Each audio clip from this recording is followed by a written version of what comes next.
오늘 우리에게 주시는 하나님 말씀은 여호수아 8장 1에서 29절입니다. 봉독은 1에서 7절, 18절에서 23절까지만 하겠습니다. 주님께서 여호수아에게 말씀하셨다. 두려워하지 말아라. 겁내지 말아라. 군인들을 다 동원하여 아이 성으로 쳐 올라가거라.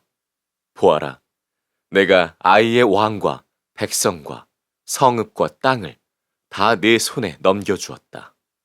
너는 아이 성과 그 왕에게도 여리고와 그 왕에게 한 것처럼 하고, 오직 전리품과 가축은 너희가 가져라. 성 뒤쪽에 군인들을 매복시켜라. 여호수아가 군인들을 다 동원하여 아이 성으로 쳐 올라갔다. 여호수아는 용사 3만 명을 뽑아 밤을 틈타 보내면서 그들에게 명령을 내렸다. 너희들은 성 뒤로 가서 성에서 너무 멀지 않은 곳에 매복하고 모두들 공격할 준비를 갖추어라. 나와 함께 있는 모든 군인은 그 성으로 접근하겠다. 아이성 사람들이 우리와 싸우려고 나오면 우리는 지난번과 같이 뒤돌아서 도망칠 것이다. 그들은 우리를 뒤쫓고 우리는 그들을 성 밖으로 이끌어낼 것이다. 그들은 도망하는 우리를 보고서 자기들끼리 지난번과 같이 우리 앞에서 도망한다고 말할 것이다. 우리가 그들 앞에서 도망하거든 너희는 매복하고 있던 곳에서 일어나서 그 성을 점령하여라. 주 너희 하나님이 그 성을 너희의 손에 넘겨주실 것이다. 주님께서 여호수아에게 말씀하셨다. 내가 쥐고 있는 단창을 들어 아이 성 쪽을 가리켜라. 내가 그 성을 내 손에 넘겨준다. 여호수아는 들고 있던 단창을 들어 아이 성 쪽을 가리켰다. 그가 손을 쳐든 순간 복병들이 잠복하고 있던 그곳에서 재빨리 일어나서 돌진하여 들어가 성을 점령하고 순식간에 그 성에 불을 놓았다. 아이성 사람들이 뒤를 돌아보니 연기가 그 성에서 하늘로 치솟고 있었다. 그들은 어느 곳으로도 도망할 수 없게 되었다. 광야로 도망하는 척하던 이스라엘 군대는 뒤쫓던 사람들에게로 돌아섰다. 여호수아와 온 이스라엘 사람은 복병이 그 성을 점령하고 연기가 그 성에서 치솟는 것을 보고는 돌이켜서 아이 성의 사람들을 무찔렀다. 복병들도 아이 성의 사람들과 맞서려고 성 안에서 나왔다. 이제 아이 성 사람들은 앞 뒤에 있는 이스라엘 사람들의 가운데 놓이게 되었다. 이스라엘 사람들은 그들을 쳐 죽였으며 그들 가운데서 살아남거나 도망한 사람이 없었다. 그러나 이스라엘 사람들은 아이 성의 왕만은 사로잡아 여호수아에게로 끌고 왔다.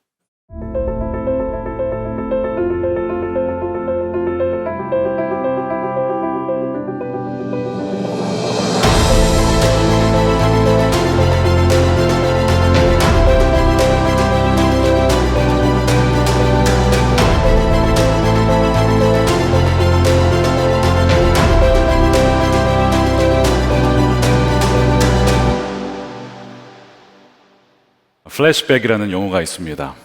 과거에 경험했던 어떤 아픔이 어떤 일로 인해서 다시 생각이 나는 것을 말하죠. 예를 들어서 어떤 장소에 갔는데 과거에 그 비슷한 장소에서 아픔을 겪었을 때 그때의 장면이 생각이 나는 겁니다. 그때의 냄새, 어떤 냄새만 맡아도 그때의 냄새가 생각이 나는 것, 플래시백이라고 표현을 하죠. 제가 미국에 있을 때 파네라라고 하는 카페를 자주 갔었습니다. 어느 날 아침에 커피를 마시면서 업무를 보고 있는데 옆에 계시던 연세 드신 남자 미국인 분께서 저에게 말을 거시는 겁니다. 한국인이죠? 물론 영어로 물어보셨습니다. 어떻게 아셨냐고 했더니 아마 제가 통하는 내용을 들으셨는지 자기에게도 한국인 친구가 있다고 알고 봤더니 베트남 참전 용사셨습니다. 젊은 시절에 나라를 위해서 베트남에 가서 전쟁을 치렀던 그래서 너무 귀하시다고 제가 그랬는데 그분의 반응은 이것이었습니다. 전쟁에서의 아픔과 상흔으로 인해서 지금까지도 고통을 당하고 있습니다. 그런 얘기를 하시는 거예요.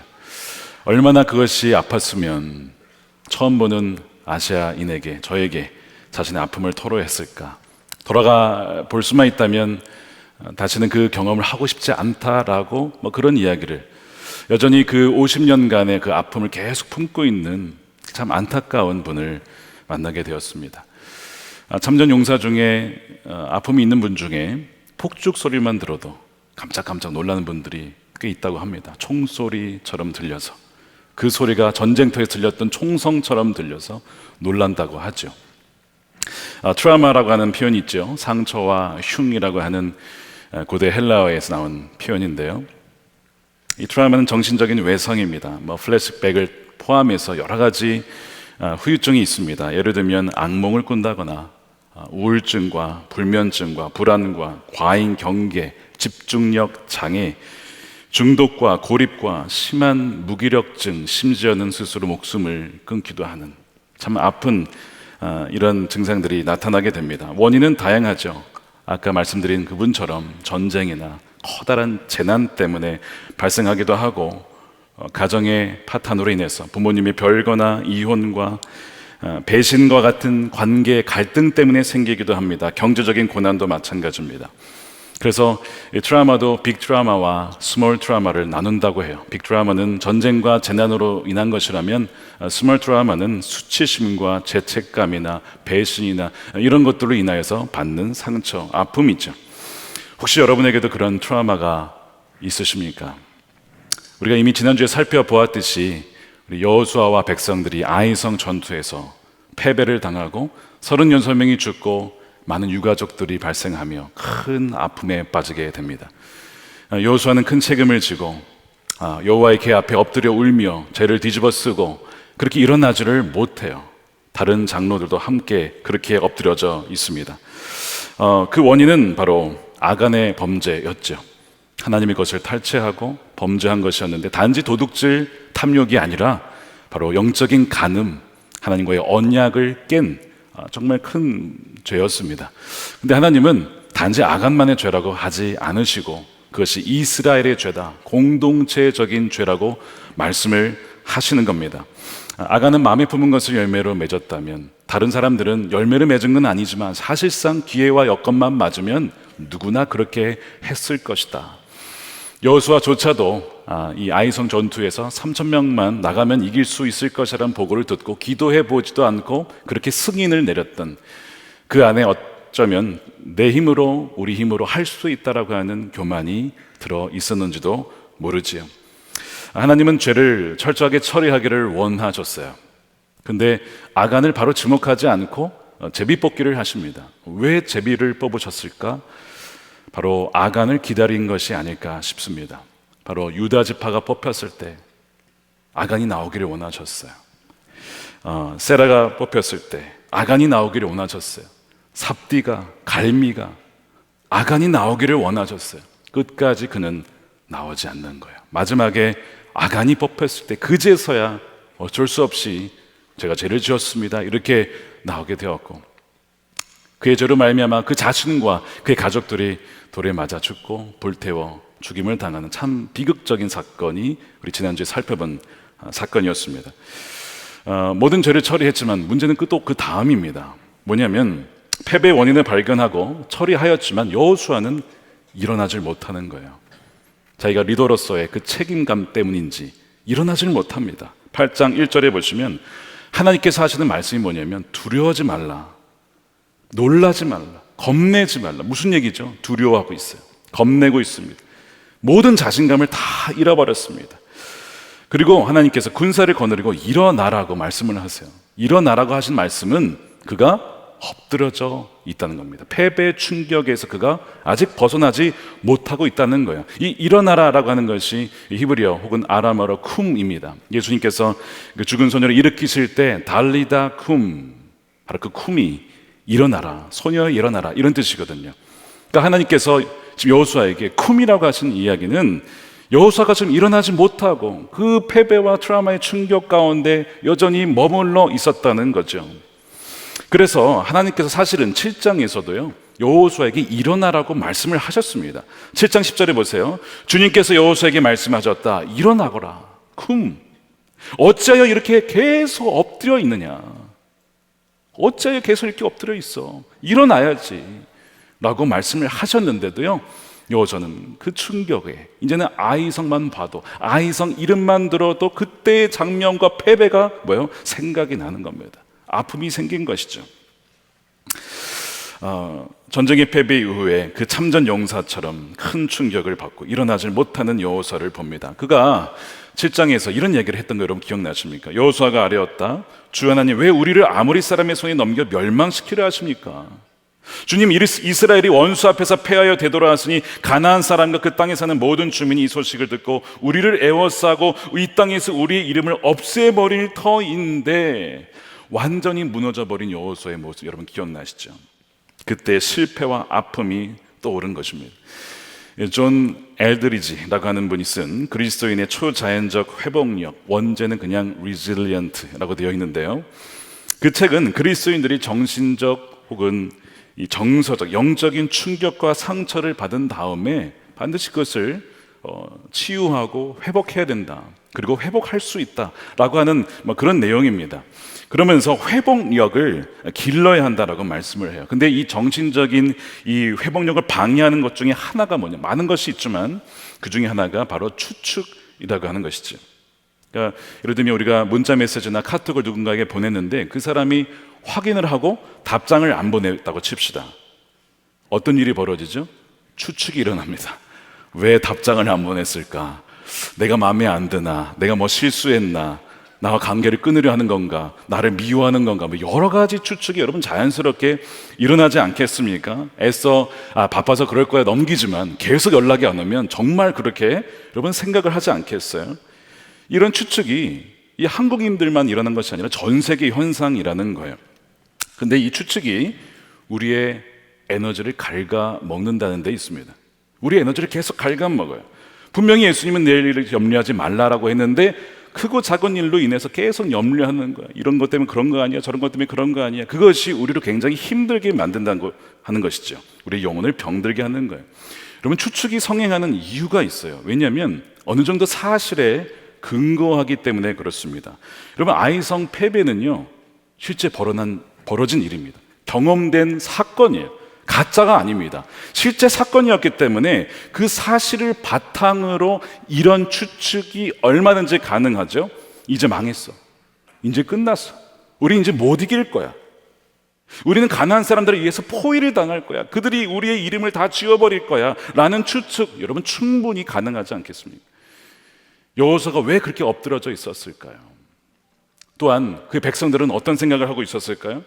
여호수아가 이 정도라고 한다면 그들은 이런 생각을 또 했을 겁니다. 하나님이 우리 버리셨어. 우리를 출애굽 1세대들이 광야에서 죽은 것처럼 우리도 그렇게 죽을지도 몰라. 나중에 더 나아가서 하나님이 떠나셨대. 이런 추측을 넘어서서 가짜 뉴스가 막 퍼지기 시작할 겁니다. 여러분, 가짜 뉴스가 먹히는 이유가 있어요. 99% 가짜에 1%의 진실이 들어가 있으면요 훨씬 더 효과적입니다. 다 가짜면 에이 그 말도 안 돼 라고 하지만 그 안에 일부 진실이 들어가 있잖아요. 이건 진짜인데? 그럼 나머지도 진짜일지도 몰라. 이렇게 되기 때문에 가짜 뉴스가 그렇게 효과적인 것입니다. 아이성 패배 사실이에요. 뉴스 그 사실이었습니다. 그 사실을 바탕으로 자꾸 추측이 벌어지는데 가짜 뉴스가 나와요. 여러분, 하나님이 그렇다고 이 백성을 버리셨습니까? 하나님이 떠나셨습니까? 그렇지 않잖아요. 그런데 그들은 그것을 계속 받아들여요. 하나님 우리를 버리셨어. 우리를 멸망시킬 거야. 우린 거기에 이제 못 들어갈 거야. 이런 식으로 계속 거짓 뉴스를 가지고 묵상을 합니다. 지금 여호수아가 아이성 패배를 계속 곱씹으며 묵상하고 있는 건 아닐까요? 분명 형통의 비결은 주의하라 하나님의 말씀을 묵상하는 것이라고 했는데 그 뉴스와 그 사건을, 아픔을 계속 되새김질하고 있으면서 과거에서 헤어나오질 못하고 있는 거예요. 현재를 살지 못하고 미래로 나아가지 못하는 것입니다. 이것이 지금 여호수아의 상황이라는 거예요. 물론 과거에 일어났던 그 실패와 아픔과 패배, 그 원인이 무엇인지를 철저하게 분석하고 다시는 그런 아픔을 겪지 않도록 하는 일은 너무나 중요하죠. 그 회개라고 하는 것은 정말 돌이켜서 다시는 그렇게 가지 않는 것이잖아요.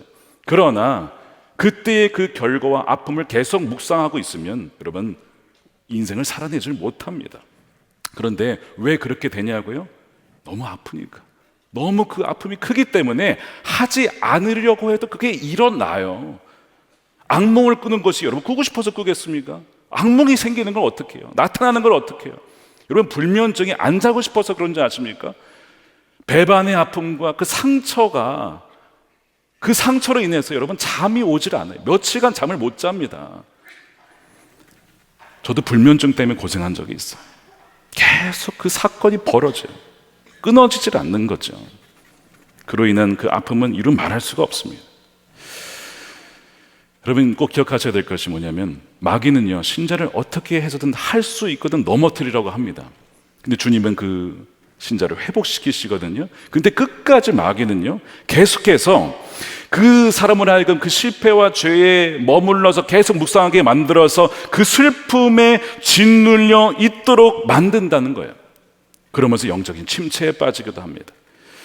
이 저자 존 엘드리지가 수많은 사람들을 상담해 본 결과 마귀가 노리는 것이 참 많지만 뭐가 있냐면요 사람들로 하여금 결국에는 이런 말을 내뱉게 만든다는 거예요. 나는 더 이상 이제 싸우고 싶지 않아. 내 인생의 담대한 여정, 비범한 여정 싫어. 포기할 거야. 다 귀찮아 이제. 완전한 무기력증에 빠지게 하는 것. 이것이 마귀의 전략이라고 하는 거예요. 이렇게 사람들이 믿게끔 만들기 위해서 마귀는 온갖 방법을 다 동원합니다. 가장 효과적인 게 뭐예요? 부정적인 생각이에요. 거짓 뉴스로 계속 그 사람에게 심어준다는 것입니다. 그러니까 여러분들 머릿속에 떠오르는 생각이 다 여러분 생각이 아닙니다. 주님이 주신 생각이 아닌 마귀가 심어주는 거 있다는 것을 여러분 꼭 기억하시길 바랍니다. 1절에 보면요 하나님이 그래서 그에게 두려워 말아라, 놀라지 말아라, 겁내지 말아라 하시는 거예요. 여러분 이 말씀 어디에 나왔습니까? 1장에 나왔던 거. 처음에 여호수아에게 했던 말씀 다시 되새겨 주시는 것이죠. 왜냐하면 너무나 두려워해서 일어나질 못하고 있으니까 난 이제 싸우고 싶지 않아. 난 틀렸어. 실패했어. 우리 이제 여정은 끝난 거야 라고 일어나질 못하니까 아니라고. 그거 아니라고. 난 너희를 포기한 적 없어. 하나님이 다시 그 말씀을 여호수아에게 들려주시는 거예요. 하나님은 비록 죄를 철저하게 처리하기를 원하시지만 그렇다고 해서 죄인을 버리시는가? 죄인이 완전 죽기를 원하시는가? 여러분 결코 그렇지 않습니다. 마귀가 온 이유가 무엇이죠? 요한복음 10장 10절에 우리 함께 읽어볼까요? 시작. 도둑이 오는 것은 도둑질하고 죽이고 멸망시키려는 것뿐이요 내가 온 것은 양으로 생명을 얻게 하고 더 풍성히 얻게 하려는 것이라. 그러므로 여러분 난 실패했으니 난 끝장났어 라고 생각이 들면 그 누구 생각이에요? 마귀 생각이에요. 주님이 주신 생각이 결코 아닙니다. 선한 목자 되신 주님께서는요 우리가 살기를 원하고 풍성히 그 생명을 누리기를 원하시는 분인 것을 여러분 믿으시기를 축복합니다. 이걸 분별하셔야 돼요. 패배의식과 부정적인 생각이 쌓이면 견고한 진이 됩니다. 여리고성과 같은 견고한 진이 돼서 그 사람의 영혼을 갉아먹고 그것을 바탕으로 마귀는 여러분을 장악하려고 할 겁니다. 이것이 마귀가 노리는 거예요. 그럼 어떻게 회복을 하느냐? 우리 지난주에 이미 다루었어요. 철저한 회개입니다. 주님께 대한 철저한 회개예요. 그 다음은 하나님의 약속의 말씀을 다시 붙잡는 겁니다. 부정적인 생각, 어떤 추측 그것이 아니라 말씀을 또한 약속의 말씀을 다시 붙잡는 거, 거기에 되돌아가는 거예요. 자, 그래서 오늘 1절 말씀에 다시 하나님이 약속의 말씀을 들려주십니다. 자, 1절 말씀 보세요. 두려워하지 말아라, 겁내지 말아라, 군인들을 동원해서 아이 성으로 올라가라, 보아라, 보라는 거예요. 여리고성 점령할 때도 보아라, 부정적인 입술을 닫고 내 말씀에만 순종해. 그때도 보라라는 말씀을 하셨죠. 내가 아이의 왕과 백성과 성읍과 땅을 다 너의 손에 이미 넘겨줬어. 줄 거에도 아니야. 이미 넘겨줬어. 1장에서 했던 말씀을 다시 들려주는 거예요. 다시. 그래서 그 말씀을 붙잡고 일어서라고 하시는 것이죠. 그러면서 구체적인 전략까지도 말씀해 주십니다. 그것이 2절이에요. 너는 아이성과 그 왕에게도 여리고와 왕에게 한 것처럼 하고 오직 전리품과 가축은 너희가 다 가지라는 거예요. 여리고성은 첫 열매니까 나에게 다 드려야 했지만 나머지는 이제는 너희가 다 너희 거야. 얼마나 자비하시고 풍성하신 하나님이십니까? 그 다음에 성 뒤쪽에 군인들을 매복시켜라. 이미 승리한 것인데 이기는 길은 매복이다. 그러면 너희는 반드시 그것을 얻게 될 거야 라고 말씀을 하시는 거예요. 하나님께서 계속 이미 이긴 전쟁, 이미 너에게 땅을 주었다 그러면서 말씀을 계속 반복하시는 이유가 여러분 무엇일까요? 이 말씀을 계속 듣다 보면 여러분 어떤 일이 벌어지죠? 듣다 보면 믿음이 생기는 거예요. 믿음은 들음에서 생깁니다. 어떤 생각을 듣고 어떤 말씀을 듣고 그것을 묵상하는 자가 바로 그 사람이 되는 것이죠. 그것을 자꾸 들으니까요, 여호수아가 어떻게 합니까? 그렇게 엎드러져 있던 여호수아가 여러분 일어납니다. 자, 3절 말씀 보세요. 여호수아가 군인들을 다 동원하여. 이게 쿰이에요. 그러니까 자기만 일어나는 것이 아니라 주위에 엎드려 있던 사람들을 다 같이 그래 이제 일어나자. 하나님이 우리에게 이미 그 땅을 다시 주셨고 회복시켜 주었어. 그래서 그들을 동원하여 아이성으로 쳐 올라가는 것이죠. 혼자만이 아니라 일어나고 스스로 일어날 뿐만 아니라 다른 사람들도 일으키는 것이 주님의 뜻입니다. 그래서 여러분 일어나십시오. 그리고 주위에 있는 분들을 세우시는 여러분들이 되시기를 축복합니다. 이것이 바로 쿰이에요. 회복은 이미 시작이 되었다는 거예요. 그 말씀을 믿고 하나하나 순종해 나가는 것입니다. 다시 동행을 하는 것이죠. 여호수아가 하나님 말씀대로 군사를 매복을 시킵니다. 그래서 그 아이성의 서쪽에 5천 명의 군사를 밤에 매복을 시켜요. 그 다음에 아이성의 뒤쪽 그 북쪽으로 해서 그 여호수아와 본진이 거기에 딱 위치를 합니다. 아이성에 있던 아이 왕이 봤어요. 본진을 본 거예요.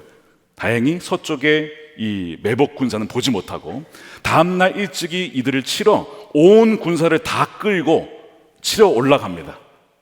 근데 흥미로운 점은 뭐냐면 성을 비우고 나가는데 성 비우면 문이라도 닫고 나가야 되는데 문을 활짝 열고 갑니다.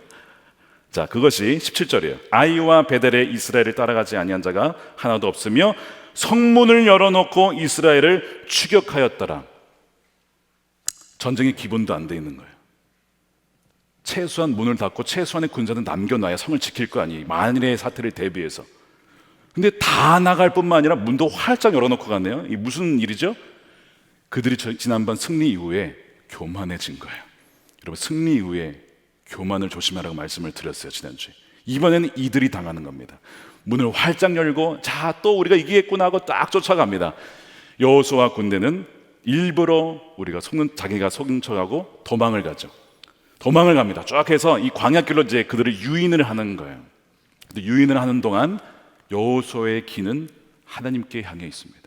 하나님 언제입니까? 언제 매복 군사가 움직여야 됩니까? 하고 있을 때에 하나님이 여호수아에게 말씀하시죠. 그거 18절이에요. 주님께서 여호수아에게 말씀하셨다. 내가 쥐고 있는 단창을 들어서 아이 성 쪽을 가리켜라. 내가 그 성을 너의 손에 넘겨준다. 여호수아는 들고 있던 단창을 들어서 아이 성 쪽을 가리켰다. 대단하지 않습니까? 도망을 가는 척하면서도 귀는 하나님께 있었어. 말씀하시자마자 그의 단창을 아이 성을 향하여 딱 가리치니까 서쪽에 있었던 그 군사들은 또 누굴 보고 있었어요? 여호수아를 보고 있었어요. 근데 딱 그 사인이었던 거예요. 아이성을 딱 가리키니까 이때다 싶어가지고 딱 가서 아이성을 점령을 하고 불을 지르고 그 다음에 그 아이성의 군사들을 뒤쫓아갑니다. 그러니까 이 불이 나니까 이 아이성의 백성들과 군사들이 본 거예요. 불이 나는 거예요. 불이 났네. 어떡하지? 그래서 돌았는데 군사가 옵니다. 그 다음에 쫓아갔던 여호수아와 군대들은 어떻게 해요? 가던 길을 멈추고 뒤로 돌아 해가지고 이 아이성의 군사들을 포위를 시키는 거예요. 샌드위치 작전. 이게 하나님의 전략이었죠. 그래서 그날 어떻게 됩니까? 대승리를 거두죠. 완전한 승리, 완벽한 회복을 주님께서 주시는 거예요. 사랑하는 여러분, 주님께서는 회복하는 은혜를 주신 줄로 믿으시길 축복합니다. 완전한 회복을 주셨어요. 여러분, 아이성의 승리가 주는 교훈이 참 많이 있는데 그 중에 하나가 뭐냐면 한 번 실패가 영원한 끝이 아니라는 것입니다.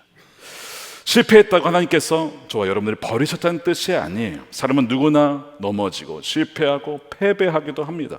관계에서도 실패하고, 사업에서도 실패하고, 신앙생활에서도 실패하고, 생활에서의 신앙에서도 실패하고, 그런 일이 참 많이 있어요. 그래서 사실 실패를 하지 않는다는 것은 참 어려운 일인데요, 실패를 하지 않는 것보다 훨씬 더 중요한 것은 그 실패를 교훈 삼아서 다시 일어서는 것입니다. 실패를 디딤돌 삼아서 성장하고 성숙하고 앞으로 나아가는 것이 훨씬 더 중요한 거예요. 하나님은 우리가 실패했다고 해서, 우리가 무너졌다고 해서 계속 거기에 엎드러져 있기를 원치 않으십니다. 실패하고 넘어졌다고 해서 계속 거기에 있기를 원하고 포기하기를 원하는 자는 누구예요?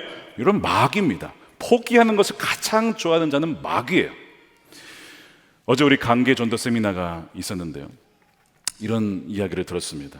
어떤 친구가 자기의 친구가 예수님을 안 믿는 거예요. 그래서 계속 복음을 여러 차례 전하는데 안 믿어요. 참 끈질긴 그런 친구가 있었어요. 그런데 관계가 있으니까 한 번은 예배 가겠다고 그 친구가 친구를 따라서 강남 간다고 교회를 간 거예요. 그래서 교회 예배당에 예배를 드리는데 글쎄 예배 중간에 그 왔던 친구가 예배당을 박차고 나간 거 아닙니까? 무슨 메시지인지는 모르겠지만 그렇게 나간 거예요. 여러분, 저도 예배 드리다가 누가 확 일어나시잖아요. 겁이 나요. 무슨 그 마음에 상처가 있었는가? 그럼 뭐 화장실 간다거나 뭐 전화 받으러 가신다고. 예배 전에 화장실 다녀오시길 바랍니다. 전화기는 꺾으시길 바라고요. 깜짝 놀랍니다. 근데 그날 그 친구가 그렇게 확 나가버리니 친구가 얼마나 당황했겠습니까? 그 목사님께 얼마나 죄송했겠습니까? 수치를 당한 거죠. 심각하면요, 관계 깨질 수도 있습니다. 이 정도면. 근데 그 친구가 그 박차고 나간 친구를 버리지 않습니다. 포기하지 않습니다. 끝까지 사랑합니다. 1년이 안 되어서 그 박차고 나간 친구가 예수님을 믿어요. 예수님 믿어요. 그 박차고 나갔던 그 친구가 예수를 믿는데 그 친구가 누구냐? 어제 관계전도 세미나를 인도하신 잭슨 박사님이십니다. 네, 지금 와 계신데요, 저분이에요. 저분이 지금 어떻게 되셨냐? 이제 전도학 교수님이 되셨어요. 하나님의 아이러니죠. 박차고 나간 사람을 바꾸어 전도학 교수로 삼아서 신학교에서, 미국에서, 전역에서 이제는 전도 세미나를 인도하는 강사가 되었다니까요. 여러분, 포기했더라면 누가 가장 좋았을까? 마귀가 가장 좋은 거예요. 근데 포기하지 않았더니 수많은 생명들을 살리게 되는 거 아니에요? 그러니까 엎드러진 자리에서 포기하고 싶을 때, 또 누군가를 포기하고 싶을 때, 여러분 그거 아닙니다. 주님은 일어나기를 원하신다는 거예요. 그래서 다윗이 이 광야 생활에서 참 그의 영적인 상태가 오르락 내리락, 이 기복신앙 아시죠? 올라갔다가 내려갔다가. 다윗이 그래요. 그러나 완전히 엎드러지지 않습니다. 하나님이 그를 회복시키시거든요. 유명한 시편 23편의 다윗의 고백이 뭐예요? 내 영혼을 소생시키시고. 소생이라는 것은 거의 그가 사실 죽을 뻔했다는 거예요. 완전 바닥을 칠 때가 있었다는 것이죠. 완전 엎드러진 때가 있었지만 하나님께서 자신의 영혼을 소생시키시고 다시 회복시키셔서 살려주셨다. 그래서 여호와는 나의 목자시니 내게 부족함이 없으리로다 고백을 하는 거 아닙니까? 여러분, 실패는 그리스도인들에게 인생의 종착역이 아니에요. 만일 실패가 끝이라면요, 종착역이라면 모세는 애굽에서 사람을 죽였을 때 그의 인생이 끝났어야죠. 만일 실패가 인생의 마지막이라면 베드로가 예수님 3번 부인했을 때 거기서 그의 인생은 끝났어야 했을 겁니다. 만일 실패가 인생의 종착역이라면 존 웨슬리는요, 조지아 선교 갔다가 실패를 하고 밤에 주랭랑 영국으로 몰래 도망쳐 오거든요. 완전 실패를 하고 돌아오는 거예요. 그랬으면 거기서 그의 인생이 끝났겠죠. 그러나 그 실패 이후에 얼마 지나지 않아서 올더스게이트에서 회심을 합니다. 마음이 뜨거워지고 체험을 하죠. 영국이 바뀌게 됩니다. 완전 바뀌게 되죠. 그로 말미암아 부흥과 사회 변화가 일어나고 영국만이 아니라 그 불길이 세계에 쫙 퍼지게 되는 거예요. 여러분, 실패는 마지막이 아니라는 거예요. 한 번 실패는 영원한 실패가 아니라는 것입니다.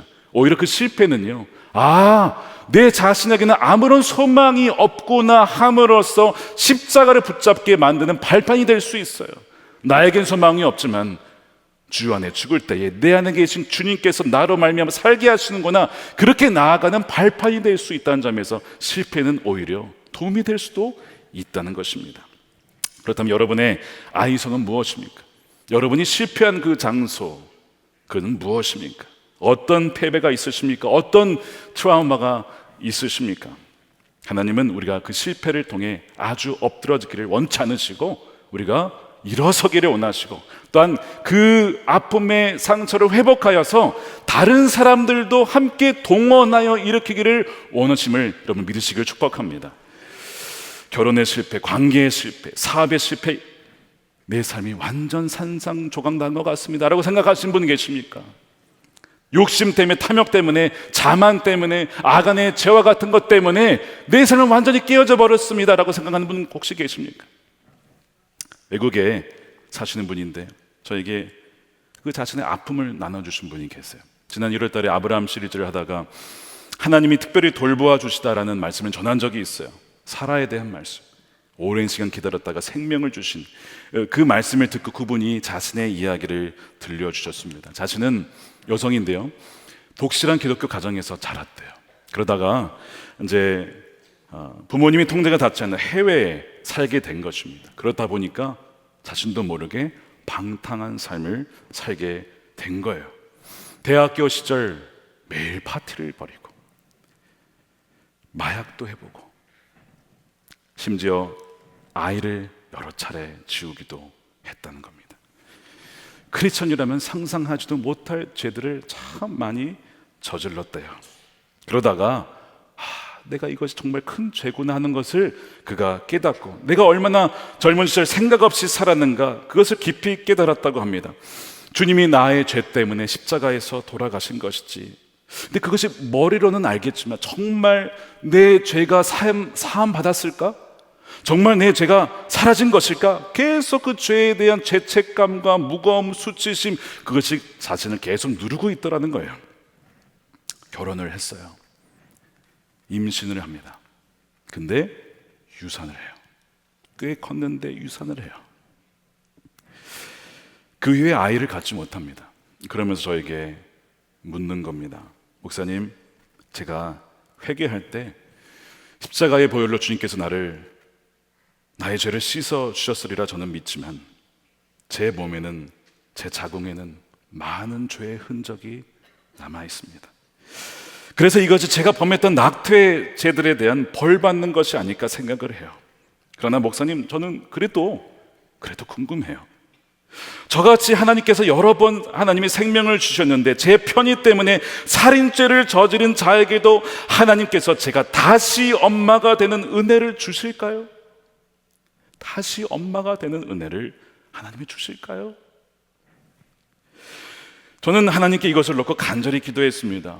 주일만이 아니고 평일날, 미국 교회는 어느 경우에는 평일을 여는 경우도 있지만 닫는 경우도 있어요. 평일날 교회를 가면 문이 닫혀 있대요. 그러면 그 교회 문 앞에서라도 무릎 꿇고 하나님, 저의 과거를 용서해 주세요. 용서해 주세요. 다시는 그렇지 않을 거예요. 회개하며 많은 날들을 주님의 은혜에 매달렸습니다. 주님, 다시 한번 제게 생명을 맡겨주시면, 다시 한번 나에게 생명 맡겨주시면 주의 말씀대로 사랑으로 한번 잘 키워볼게요. 그러니까 다시 한번 생명 주시면 안 됩니까? 라고 그렇게 간절하게 기도를 드린 거예요. 태문을 하나님이 닫으셨구나 알죠.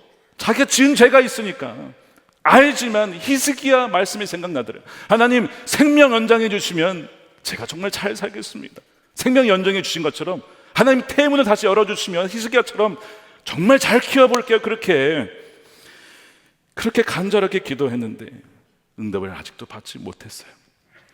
목사님, 제가 살고 있는 곳 한국 사람들이 없어서 이런 거 누구에게 물어봐야 할지 모르겠습니다. 목사님, 바쁘실 테지만 시간이 나실 때 저를 위해서 꼭 기도해 주세요. 뭐 이런 내용을 저에게 하신 거예요. 저는 답을 알지 못합니다. 저는 알지 못해. 근데 생각난 사건이 하나 있었어요. 다윗과 밧세바 사건입니다. 다윗이 간음을 했죠. 우리아를 살인 교사했죠. 거짓말로 덮으려 했죠. 끔찍한 죄를 저질렀어요. 그 죄에 대한 대가는 상상을 뛰어넘었어요. 둘 사이에 생긴 아이는 죽습니다. 이후에 압살롬이 이복형 암논을 죽이죠. 반란을 일으킵니다. 끔찍한 사건들이 연이어 벌어져요. 왜냐하면 나단 선지자가 다윗에게 하나님 말씀을 전할 때 칼부림이 있을 거야. 칼부림이 있을 것이다, 너희 집안에. 그런 얘기를 하셨거든요. 이 죄의 대가 여러분 정말 무서운 거예요. 참 많은 아픔을 겪습니다, 다윗이. 근데 진실로 그가 회개를 해요. 하나님, 제가 하나님께 큰 죄를 저질렀습니다. 악한 죄를 저질렀습니다. 주의 영을 거두지 마시고 우슬초로 나를 정결케 해달라고 그렇게 시편 51편에 그가 간절하게 기도했을 때 하나님이 그의 죄를 용서하시죠. 죄의 대가는 참 컸지만 그의 죄를 용서받습니다. 이후에 여러분, 그렇다고 하나님이 다윗을 버리셨냐? 여러분, 죄의 대가를 받았어도 버렸다는 뜻이 아닙니다. 나중에 그 둘 사이에 생명을 주시죠. 다윗이 이름을 이렇게 지었어요. 솔로몬, 평화롭다라는 뜻입니다. 근데 하나님이 지은 이름이 있어요. 이름이 뭔지 아시죠? 여디디아인데요. 무슨 뜻입니까? 주님께서 사랑하신다. 주님께서 여전히 사랑하신다. 누구를요? 다윗을 여전히 사랑하신다. 분명한 증거였습니다. 깨어진 다윗의 산산조각난 삶의 조각들을 하나님이 다 모으시고 완전히 회복을 시키시는데, 여디디야 뭐 너무나 명확한 증거죠. 근데 더 명확한 증거가 있어요. 다윗의 후손으로 오신 예수 그리스도, 여전히 그의 후손으로 예수 그리스도가 오신 너무나 명확한 증거야. 난 너를 포기할 수 없어. 난 버린 적이 없어. 너의 삶을 내가 회복시킬 거야. 너의 깨어난 삶의 조각들을 하나하나 모아서 내가 다시 회복시킬 거야. 여러분, 1번 긴쓰기라는 도자기 기술이 있어요. 사진 보시기 바랍니다.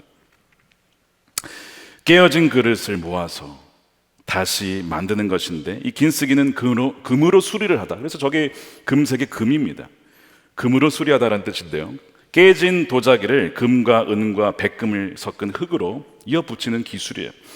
근데 그 깨진 부분을 숨기질 않아요. 오히려 그것을 역사의 한 부분으로 받아들입니다. 그래서 금과 은의 귀한 재료를 덧붙여서 예전의 그릇보다 어떻게 보면 더 아름다운, 아주 고귀하고 독특한 하나님의 작품이 탄생이 되는 거예요. 더 아름다운 모습으로 재탄생하는 것입니다. 그런데 성경에 보면 하나님 뭐라고 했습니까? 나는 토기장이다. 나는 삶에 너의 깨어진 조각, 모든 것들을 다 하나하나 모아서 버리는 것이 아니라 십자가 안에서 재창조하는 토기장이라고 말씀을 하십니다. 심각한 실패와 산상조각난 인생, 나의 인생에도 소망이 있습니까? 희망이 있습니까? 살아갈 가치가 있습니까?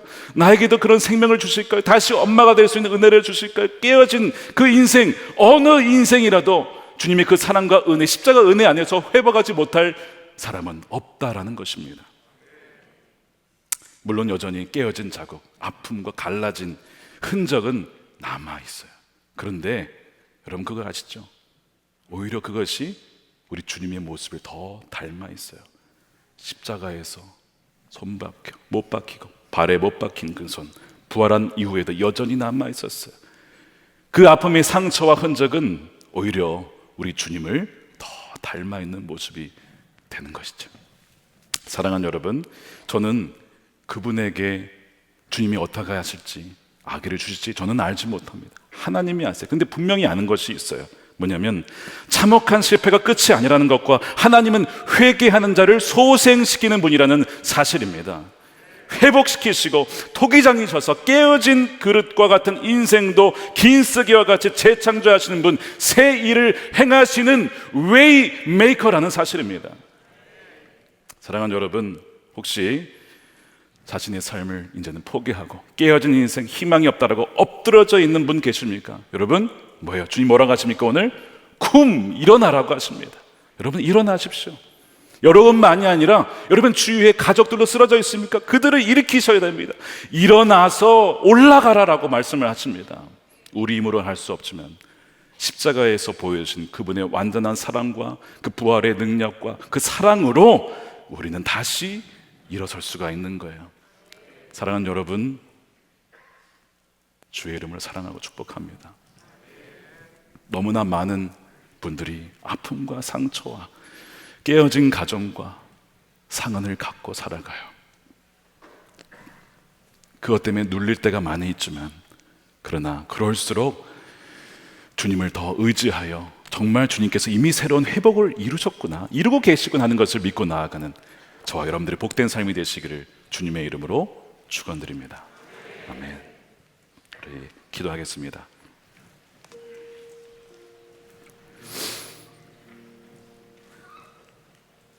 목회를 하다 보니까 정말 기가 막힌 삶의 다양한 사연들을 듣게 됩니다. 목사님 기도해 주세요. 목사님 어떻게 해야 됩니까? 내 인생 다 산산조각 났어요. 조각이 다 흩어져 버렸어요. 이거 깨어졌는데 이거 어떡하죠?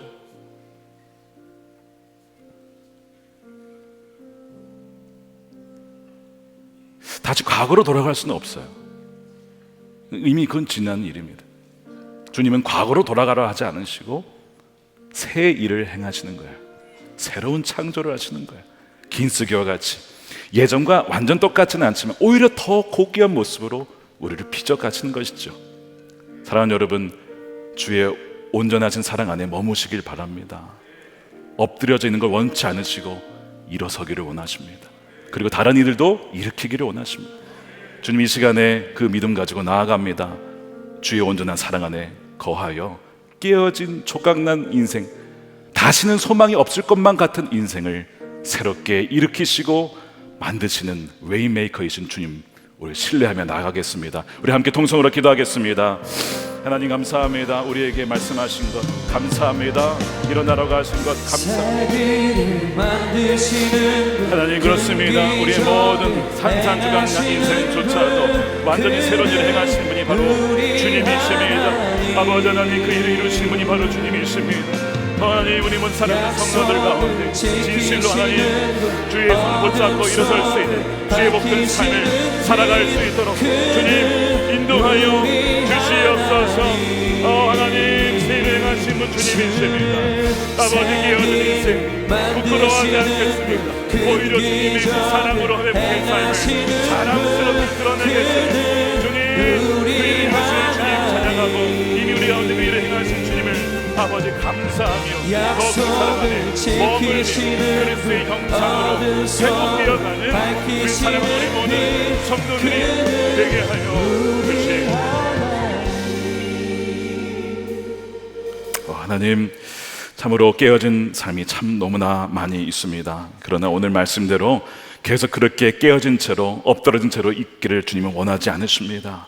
마귀의 속삭임, 부정적인 생각들 다 끊어버리고 일어나라고 하신 말씀에 순종하여 일어나겠습니다. 주의 손 붙잡고 다시 일어서겠습니다. 나만이 아니라 다른 이들도 함께 일으키는 그런 자가 되겠습니다. 주여 우리를 일으켜 주시옵소서.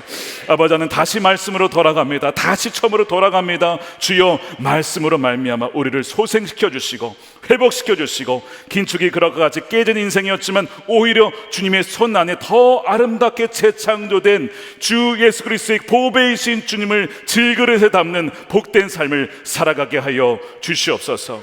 아버지, 이 시간에 하나님의 것을 구별하여 10의 1조로 드리며 감사헌금으로 주님께 올려드립니다. 쓰이는 곳곳마다 어려운 곳에, 힘든 곳에, 깨어진 곳에, 상처가 있는 곳을 치유하고 회복시키는 그 놀라운 역사가 일어나게 하여 주시옵소서. 아버지 하나님, 튀르키예 지진의 피해를 당한 이들을 기억하여 주시고 회복의 역사를 주님 허락하여 주시옵소서. 이 나라가 하나님을 경외하는 나라가 되게 하여 주시고 남과 북이 복음으로 통일되게 하여 주시옵시고 땅끝까지 복음이 온전히 전파되어서 주 예수 그리스도 오실 때에 어느 한 명도 잠자거나 아버지 놓치지 않도록 주여 깨어서 주를 맞이하는 거룩한 주의 순결한 신부들이 다 되게 하여 주시옵소서. 감사하며 우리 주 예수 그리스도의 이름으로 기도드립니다. 아멘. 우리 다 같이 일어나셔서 우리 찬양하실 때 찬양하시고요.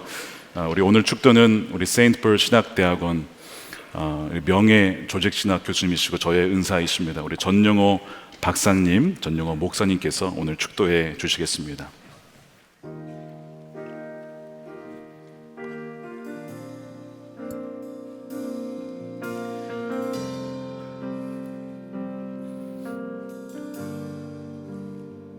주 여기 운행하시네 주 경배 주 경배 주 여기 역사하시네 주 경배 주 경배 두 손 들고 주 우리 새롭게 하네 주 우리 새롭게 하네 주 경배 주 경배 주 우리 회복시키네 주 우리 회복시키네 주 경배 주 경배 세계를 만드시는 분 주는 세계를 만드시는 분 큰 기적을 행하시는 분 그는 우리 하나님 약속을 지키시는 분 약속을 지키시는 분 어둠 속을 밝히시는 빛 그는 우리 하나님 나의 하나님 나의 하나님 나의 하나님 나의 하나님 나의 하나님 나의 하나님 나의 하나님 나의 하나님 세계를 만드시는 분 주는 세계를 만드시는 분 큰 기적을 행하시는 분 그는 우리 하나님 약속을 지키시는 분 약속을 지키시는 분 어둠 속을 밝히시는 빛 그는 우리 하나님 나의 하나님 나의 하나님 나의 하나님 나의 하나님 우리 하나님 우리 하나님 우리 하나님 우리 하나님 우리 하나님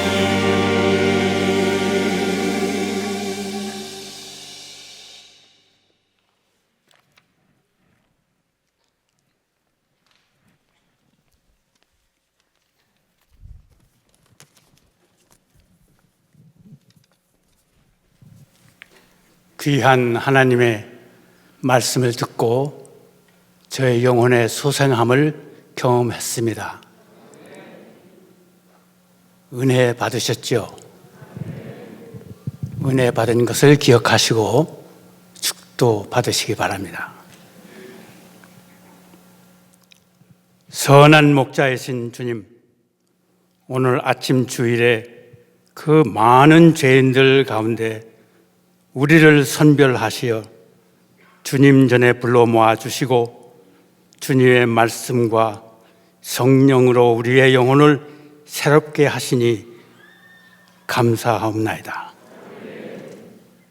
참 인간이신 예수 그리스도와 더욱 가까이 가게 하신데 이 세상을 통과하지 않고는 주님께 가까이 갈 수 없음을 깨닫게 하여 주시옵소서. 이 교회를 통하여 특별히 알리고 이루시고자 하시는 귀한 섭리가 있으시어 잘 훈련된 귀한 종 김다혜 목사님을 새 일꾼으로 세우셨으니 그가 낮아질 때 더 높게 솟아오르게 하시고 그가 적은 것에 충성할 때 더 큰 것을 위하여 소명하여 주시옵시고, 자신의 고통에 귀착하지 않고 다른 사람의 고통에 경험을 할 수 있는 참 인간이신 예수 그리스도를 닮게 하시어 이 세상과 이 지역사회와 북쪽에 있는 우리 동포들과 지구촌에 있는 어려운 사람들을 위하여 구원의 빛을 비추시는 큰 일꾼 되게 축복하여 주시옵소서. 이제는 말씀으로 무장하고 새롭게 이 세상에 나가 주님의 제자로서 하나님을 증거할 때에 뒤에서 미시고 격려하시고 앞에서 소망의 눈으로 주님을 바라보며 가도록 이끄시고 옆에서 동행하시며 위로하시옵시고 위에서 주님의 성령으로 권세로 보호하시어서 모든 이단으로부터 보호하시옵시고 성도들의 영혼 속에 임재하시어 염려와 고통과 과거의 쓰라림을 인하여 일어서지 못하는 그들의 영혼을 말씀으로 깨끗게 하여 주시옵기를 성부, 성자, 성령의 이름으로 간절히 축원하옵나이다.